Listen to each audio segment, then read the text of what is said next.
I was in the cereal aisle the night my life got inconveniently complicated, not by anything dramatic. No emergency. No phone call with bad news. Just Garrett Lowe standing 3 feet away from me holding a box of granola, smiling at me like we were already friends, when the woman I had been lying to myself about for 5 years was standing at the other end of the aisle, pretending to read the back of a bag of oats. Her name was Ivy, not the Ivy I was going to date, or the Ivy I almost asked out once. My Ivy. The one who showed up at my apartment during the power outage and ate cold cereal with me by flashlight, because we had nothing better to do. The one who left spare flip-flops in my car because, and I'm quoting her here, "You drive me places. This is just logistics." The one who argued with me for 35 minutes about the correct way to load a dishwasher, and somehow turned it into a conversation about childhood.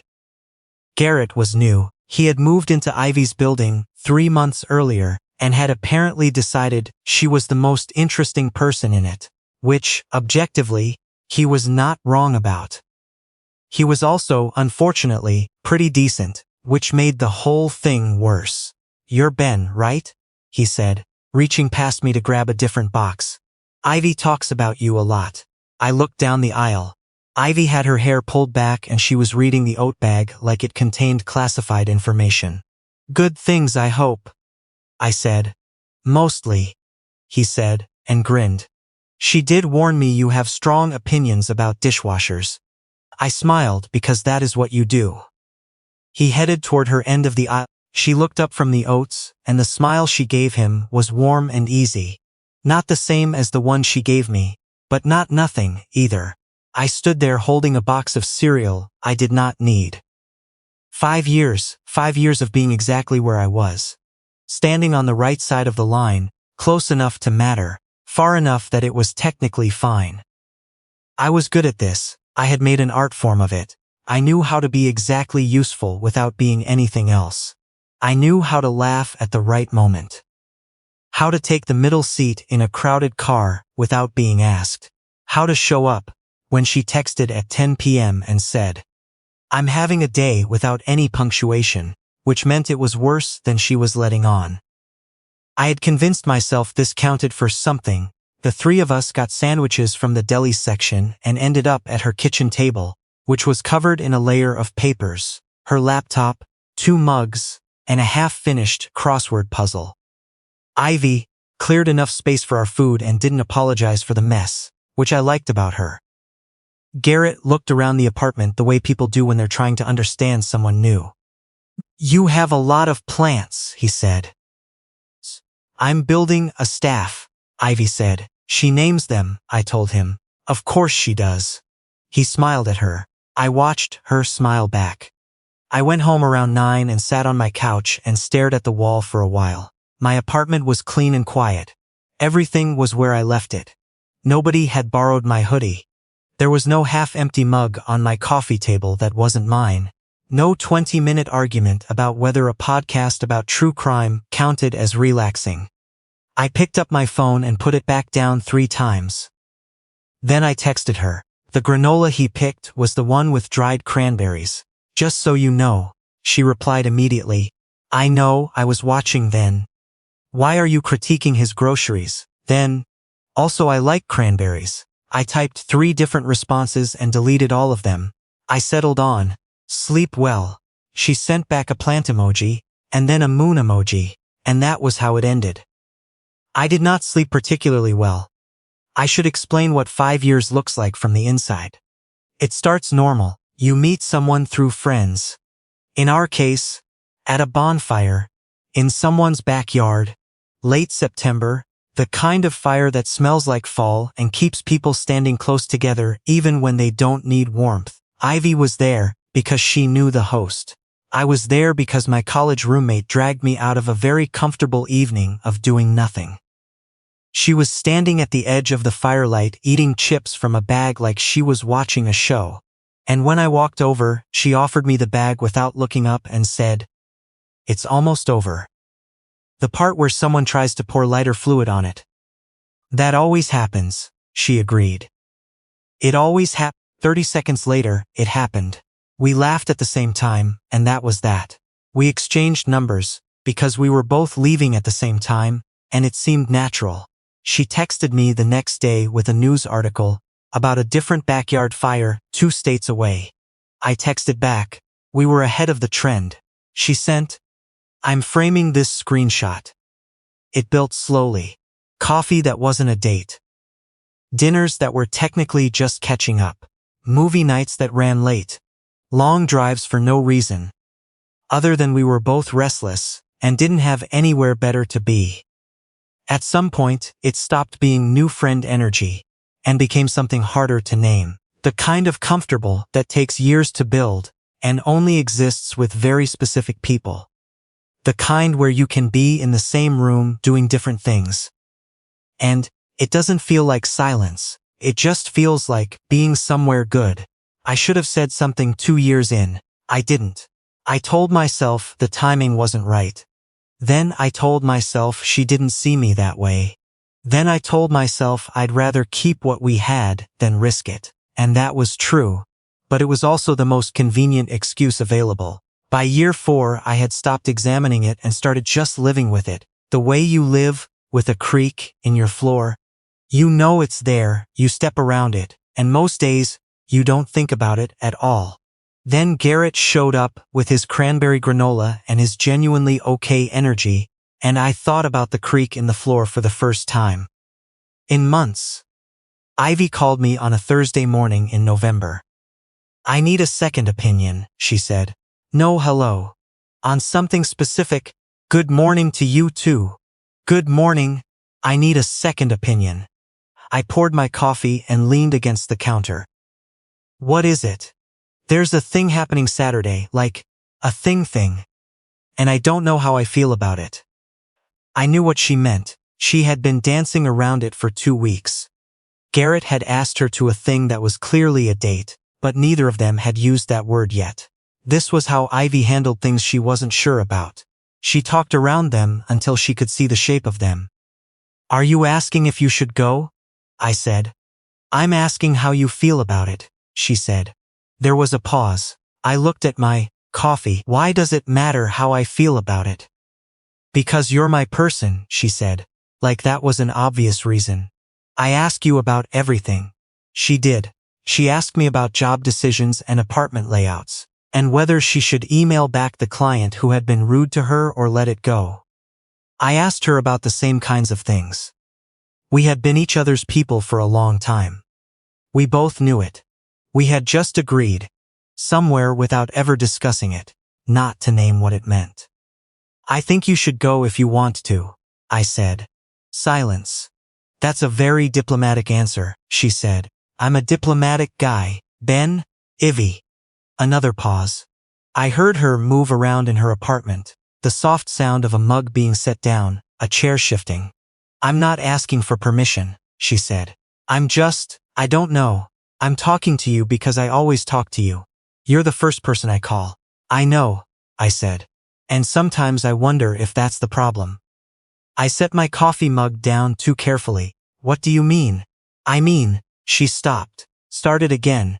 I mean, is it normal that you're the first person I call? For everything? Like, shouldn't that be, I don't know, someone I'm with? The question sat there. Ivy, I said. I'm not. She exhaled. Never mind, I'm spiraling, I do this. Tell me I'm spiraling. You're spiraling, I said. But my voice came out quieter than I meant it to. She went to the thing on Saturday. I did not ask how it went. She didn't tell me right away, which was unusual. By Sunday afternoon, I was doing a very dedicated impression of a person who was not thinking about it. She texted at 4 p.m. Can I come over? Not a question. Never a question with her. Yes, I said.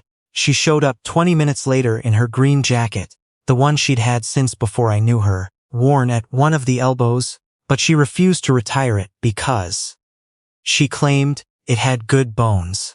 She had coffee from the place down the street. One for her, one for me, which meant she had been planning to come over before she texted. I held the door. She came in and dropped onto my couch and put both feet up on my coffee table, which she always did and I always pretended to be annoyed by. How was it? I said. Was fine. He's nice. We had good conversation. The restaurant was loud. I sat down on the other end of the couch. But? She looked at her coffee. I kept comparing it. I said nothing. The whole time, she said. The whole time I was sitting there and he was being genuinely good, and I kept thinking, I don't know. I kept thinking something was off. Like I was waiting for something to click and it just didn't. I nodded slowly. I think I kept comparing it to what easy feels like, she said. Like this. Like, just sitting here. I don't have to be performing. I don't have to wonder if you're going to find me exhausting for having opinions about the placement of bread baskets. Bread baskets should be on the left, I said. Of course they should. She looked at me. See? That's what I mean. I looked at the middle distance somewhere above the TV. Ivy, I said. Don't say it'll get easier, she said. I know it gets easier. I don't want easier. I want. She stopped. What? She turned her coffee cup slowly in both hands. I want whoever I'm with to feel like you do. I want to not have to explain myself. I want someone who shows up when I say I'm having a day with no punctuation, and who doesn't ask what kind of day, because they already know what kind of day. She said it simply, not building to anything. Just stating a fact. I looked at her. She was looking at her coffee. The afternoon light was doing something unfair to her face through my window. Outside, the November wind was pushing leaves down the block in a long, slow sweep. Does anyone feel like that? She asked. Or is that you? Is that only something I have with you? She looked up when she said the last part. We sat there for a moment, in the particular kind of quiet that only happens between people who have been careful with each other for a very long time. I had a version of this conversation in my head many times. It always went smoother there. In my head, I knew exactly what to say. I said it clearly, she understood it immediately, and the thing that was always underneath us rose to the surface cleanly, like something that had always belonged there.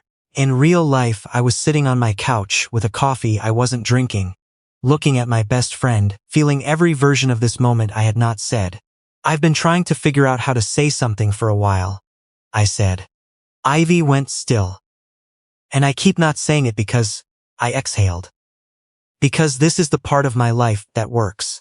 You're the part that works. And I've been terrified that if I say it wrong, you're gone. Or things get weird. Or I lose the person I call first. She was watching me very carefully.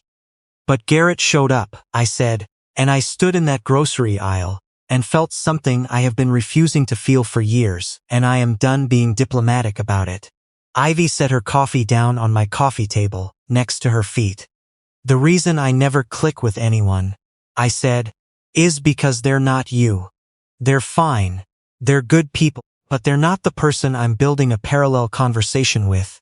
In my head the whole time I'm with them, trying to figure out how to turn whatever just happened into a story you would find funny.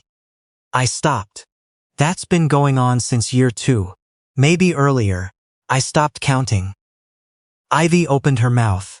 Closed it. Leave a comment below, I said, without thinking, which was an absurd reflex, but she actually laughed.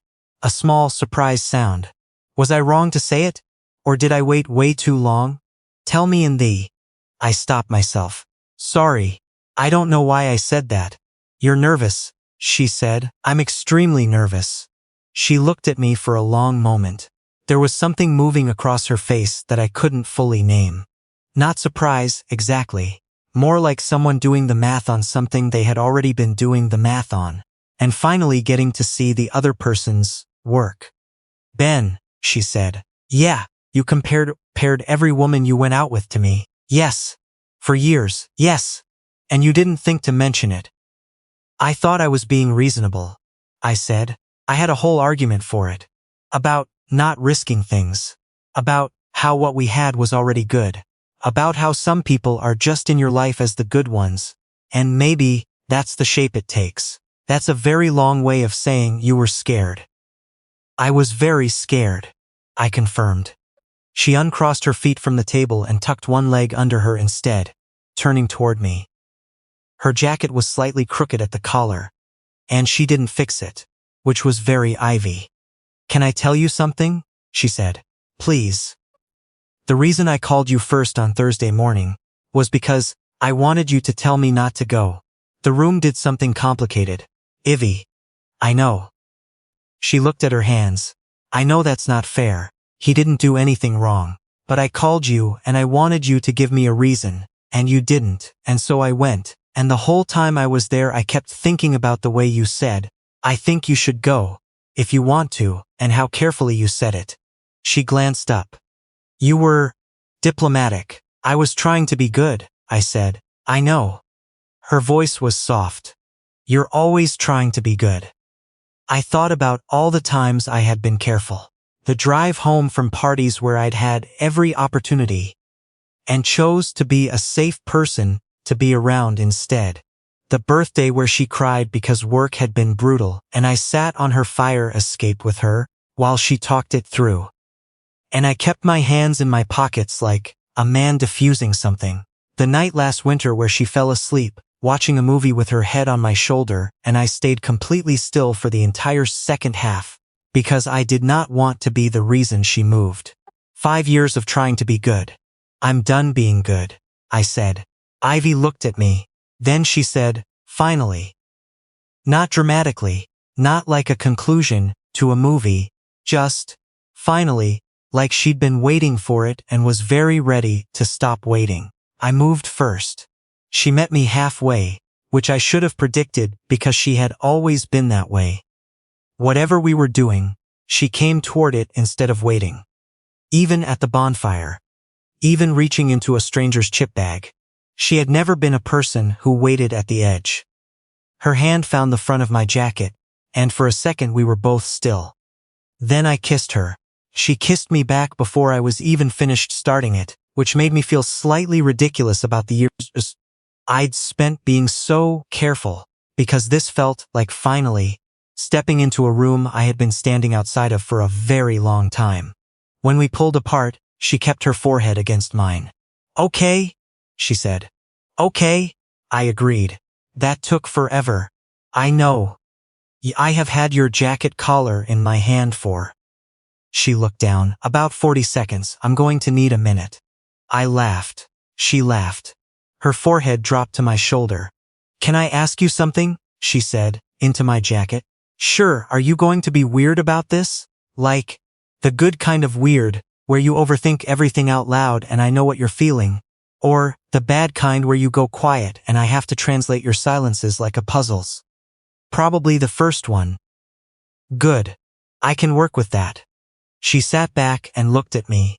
Her hair had come slightly loose on one side, and she pushed it back with one hand. "For the record," she said, "the oat bag was fine. I was reading it because I didn't know how to stand there while you and Garrett shook hands." Was it weird?" "It was deeply weird." She picked her coffee back up. "He texted me this morning, by the way. Very nice message. Very reasonable person." "I know," I said. "That's what made it worse." "Right?" She took a sip. "It would have been so much easier if he was unbearable. Life is difficult." She settled back against the couch cushion. Not far. Close enough that her shoulder was against mine. Outside, the wind moved again. A car went by slow. Someone was walking a dog across the street, and the dog stopped to investigate a fire hydrant with great seriousness. This was the part I had not accounted for. Not the conversation. I had played that out in my head 1,000 times. But this, the way everything after it was still just us. Still just the couch, the afternoon light, the coffee getting cooler. She still had her feet on my coffee table. I still had a half-empty mug I wasn't drinking. Nothing had broken. "You know what I've been thinking about," Ivy said. "The dishwasher again." "I'm always thinking about the dishwasher. That's separate." She tilted her head. "I've been thinking about the bonfire, that first night. How I just handed you a chip bag. You didn't ask, you just offered it. I do that, I know. I've been on the receiving end for 5 years." She smiled at her coffee. The thing is, when I handed you the bag, I wasn't thinking about it. It felt like the right thing to do. Like I already knew you'd take it. She paused. I think I always sort of knew. I leaned back, looking at the ceiling. I should have said something at year 2. You should have said something at month 6. I was building up to it. You were building a very detailed avoidance structure. That is architecturally accurate. She looked at me sideways. I should have told you about the cake, she said. There had been a birthday, mine, 2 years back, where she had shown up with something she'd baked from scratch that had not survived the car ride. She brought it in a box that had clearly been handled with great care. The cake inside looked like it had changed its mind about being a cake. She put it on the kitchen counter and stared at it for a full 10 seconds without speaking. It's abstract, I said. It's a failure, she said. It has a lot going on. It has too much going on. She looked at me. I practiced it. I tried 3 times. I cut it anyway. It tasted actually very good. We ate it standing at the kitchen counter at 11 p.m. While she slowly stopped being upset about it and started just being there instead. That was the thing about Ivy. She could move through her own feelings without needing you to fix them. You just had to stay close and let her land. I had thought about that evening more times than I could reasonably justify. After the cake, I said. I almost said something. After the cake I almost said something too. I looked at her. What stopped you? She set her coffee down again. You made a joke, she said, about the cake, and I laughed. And then it felt like the door closed. She shrugged, gently. You're very good at jokes, I know. It's a problem. It's a beautiful problem, she said. But it makes you hard to chase. I wasn't trying to be hard to chase. I know. She looked at me steadily. You were trying to be safe. That's different. She paused. I was doing the same thing. I just did it by keeping you busy so I didn't have to feel it. I thought about that, about the texts at midnight, and the drives for no reason, and calling me first for things that did not technically require a phone call. Logistics, she always said. It's just logistics. That's a very sophisticated form of avoidance, I said. Thank you, she said seriously. I worked hard on it. I put my arm around her. She leaned into my side without any adjustment, like it was a place she had already measured. Outside, the dog and the owner had moved on. The street was quiet in that late afternoon way. Inside, it was warm and unhurried, and nothing was broken. What do we do now? She said. I think we're doing it, I said. This, she gestured at the room, the coffee, the table, the mess of her green jacket against my couch cushion. This, I said. She was quiet for a moment. That's an underwhelming answer. I know. But it's true. She settled closer. I could feel her breathing slow the way it did when she was winding down. Not tired, just present. Somewhere in the kitchen, my refrigerator clicked on. A notification came through on her phone, and she ignored it, which she almost never did. Ben, she said.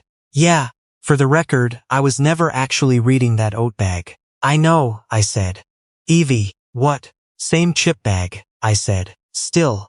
She looked up at me. And then she smiled. The real one. The one that was not for anyone else's benefit. The one I had been watching sideways for 5 years. Still, she said.